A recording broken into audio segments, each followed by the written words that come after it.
नमस्कार साथियों, स्वागत है आपका हमारे YouTube चैनल में। आप छत्तीसगढ़ के किस जगह से हमारे समाचार सुन रहे हैं, कृपया कमेंट बॉक्स में लिखकर हमें ज़रूर बताएं। रायपुर से प्रस्तुत है छत्तीसगढ़ के प्रादेशिक समाचार। समाचारों के साथ मैं रजनी शुक्ला। पहले मुख्य समाचार। छत्तीसगढ़ माध्यमिक शिक्षा मंडल की 10वीं और 12वीं बोर्ड परीक्षाओं के नतीजे घोषित। 10वीं में 74 और 12वीं में 79% से अधिक विद्यार्थी उत्तीर्ण। प्रदेश के विभिन्न न्यायालयों में आज राष्ट्रीय लोक अदालत का आयोजन किया गया।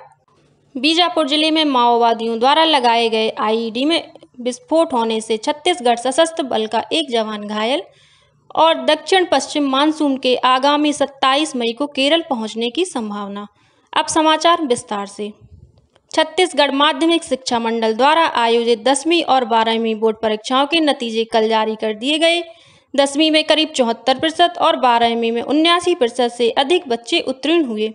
स्कूल शिक्षा मंत्री डॉक्टर प्रेमसाय सिंह ने मंडल के सभागृह में हाई स्कूल परीक्षा में हायर सेकेंडरी परीक्षा 2022 के परिणाम जारी किए। आज जारी प्रावीण्य सूची के अनुसार 12वीं की परीक्षा में रायगढ़ जिले की कुंती साव पहले स्थान पर रहीं। कुंती ने 98.20% अंक प्राप्त किए हैं। वहीं बिलासपुर की खुशबू वाधवानी ने दूसरा और जांजगीर चंपा जिले के जयजयपुर की रेणुका चंद्रा ने तीसरा स्थान हासिल किया है। वहीं 10वीं की परीक्षा में रायगढ़ जिले की सुमन पटेल और कांकेर जिले की सोनाली वाला ने 98.67% अंक हासिल कर पहला स्थान प्राप्त किया है। वहीं कवर्धा जिले की आसिफा शाह, राजनांदगांव जिले की दामिनी वर्मा, बिलासपुर जिले के जयप्रकाश कश्यप, रायगढ़ जिले के मुकेश अग्रवाल, गौरेला पेंड्रा, मरवाही जिले के काहेफ अंजुम और कांकेर जिले के कमलेश सरकार ने 98.17% अंकों के साथ दूसरा स्थान प्राप्त किया है।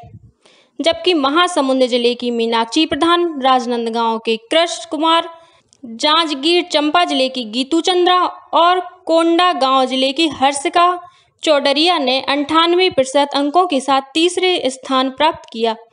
परिणाम घोषित करने के साथ ही 10वीं और 12वीं परीक्षा की प्रावधिक प्रावीण्य सूची भी जारी कर दी गई है।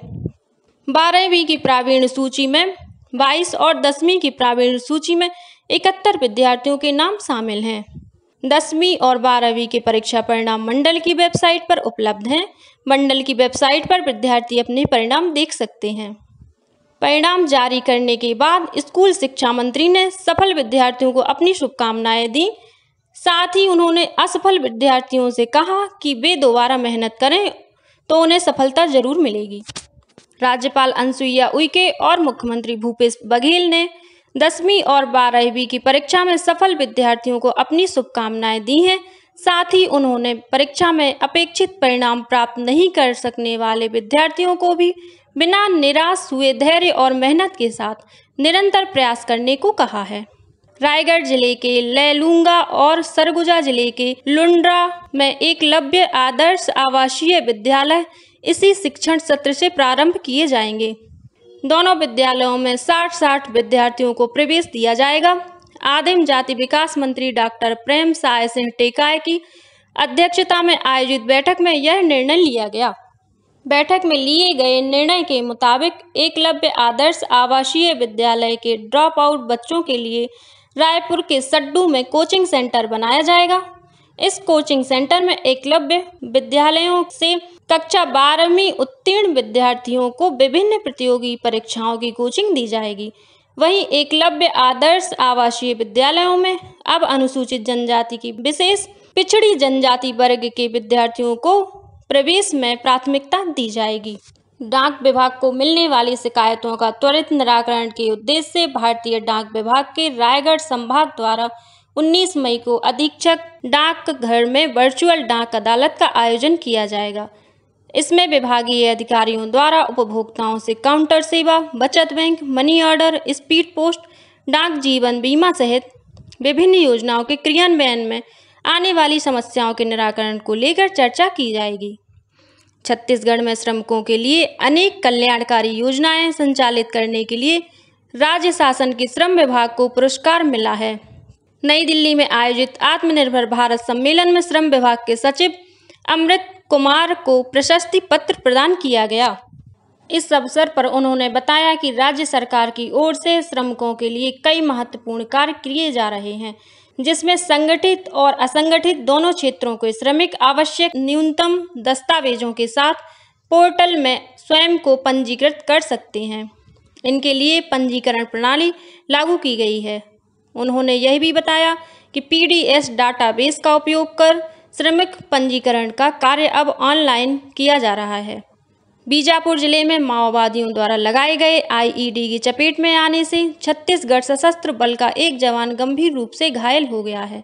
मिली जानकारी के मुताबिक जिले के नेलसनार थाना क्षेत्र के हेमलापारा स्थित 8वीं वाहिनी सी कंपनी टीम एरिया डोमिनेशन पर निकली थी। इसी दौरान इंद्रावती नदी के किनारे बंगोली घाट के पास माओवादियों द्वारा लगाए गए आईईडी में विस्फोट होने से आरक्षक रामनाथ मौर्य के दोनों पैरों में गंभीर चोटें आई हैं। घायल जवान को स्वास्थ्य केंद्र नेलसरान में प्राथमिक उपचार के बाद दंतेवाड़ा जिला अस्पताल रेफर किया गया है। वहीं सुकमा जिले के चिंतलनार इलाके से एक इनामी माओवादी को सुरक्षा बलों ने गिरफ्तार किया है। इस माओवादी पर 1 लाख रुपए का इनाम घोषित था। छत्तीसगढ़ पुलिस में सूबेदार, उप निरीक्षक, संवर्ग और प्लाटून कमांडर की भर्ती 2021 के तहत दस्तावेज परीक्षण और शारीरिक माप परीक्षण सभी रेंज मुख्यालयों रायपुर, दुर्ग, बिलासपुर, जगदलपुर और सरगुजा में आयोजित किया जाएगा। इसमें शामिल होने के लिए अभ्यर्थी प्रवेश पत्र छत्तीसगढ़ पुलिस की वेबसाइट से डाउनलोड कर सकते हैं। परीक्षण तिथि और स्थल की जानकारी प्रवेश पत्र में अंकित की गई है। रेंज के अंतर्गत आने वाले जिलों के अभ्यर्थियों का परीक्षण निर्धारित तिथिवार किया जाएगा। और अब पेश है मौसम का हाल। दक्षिण पश्चिम मानसून के आगामी 27 मई को केरल पहुंचने की संभावना है। मौसम विभाग ने दक्षिण पश्चिम मानसून 2022 के आरंभ होने की तिथि का पूर्वानुमान लगाया है। इस बीच छत्तीसगढ़ में इन दिनों भीषण गर्मी पड़ रही है, जिसका सामान्य जनजीवन पर असर देखा जा रहा है। मौसम साफ होने के बाद तापमान में बढ़ोतरी दर्ज की गई है। राजधानी रायपुर में रात का न्यूनतम तापमान 30 डिग्री सेल्सियस से ऊपर पहुंच गया है। वहीं अधिकतम तापमान 41 डिग्री सेल्सियस दर्ज किया गया है। मौसम विभाग के मुताबिक पूर्व पश्चिम द्रोणिका पश्चिम मध्य प्रदेश से झारखंड तक गुजर रही है। इसके प्रभाव से प्रदेश में आगामी 24 घंटों के दौरान 1-2 स्थानों पर हल्की से मध्यम वर्षा होने के आसार हैं। और अब कुछ खबरें संक्षेप में। रायपुर जिले के तिल्दा थाना क्षेत्र में एक ही परिवार के 4 लोगों की संदिग्ध हालत में लाश मिली है। प्रथम दृष्टया इसे आत्महत्या का मामला मानकर पुलिस जांच में जुट गई है। धमतरी जिले में गंगरेल बांध के डुबान क्षेत्र के जंगलों में इन दिनों जंगली हाथियों का दल विचरण कर रहा है। जिले के दक्षिण सिंहपुर रेंज के ग्राम पारधी में हाथियों के हमले से एक महिला की मौत हो गई। राजनांदगांव पुलिस ने परिपक्वता अवधि पूरी होने के बाद भी निवेशकों को जमा की गई राशि नहीं लौटाने के मामले में एक चिटफंड कंपनी के 2 संचालकों सहित 4 आरोपियों को गिरफ्तार किया है। प्रदेश में मसीही समाज द्वारा आज 15 मई को सभी गिरजाघरों में स्वीट वर्शिप डे यानी भंडारीपन रविवार मनाया जाएगा। रायगढ़ जिले के नहरपाली रोड स्थित एक पावर प्लांट में कीलन मेंटेनेंस के दौरान अचानक गर्म राख निकलने से एक इंजीनियर और एक सुपरवाइजर गंभीर रूप से झुलस गए। उन्हें बेहतर इलाज के लिए मुंबई के अस्पताल में रेफर किया गया है। कोंडागांव जिले में केसकाल थाना क्षेत्र के ग्राम बेड़मा के पास ट्रक के अनियंत्रित होकर पेड़ से टकरा जाने से ट्रक चालक की मौत हो गई, जबकि एक अन्य व्यक्ति गंभीर रूप से घायल हो गया। कोंडागांव जिले के चिखलपुटी स्थित सीआरपीएफ 128वीं बटालियन में विशेष रक्तदान शिविर का आयोजन किया गया। शिविर में अधिकारियों सहित 25 जवानों ने रक्तदान किया। इसी के साथ प्रादेशिक समाचार समाप्त हुए। नमस्कार।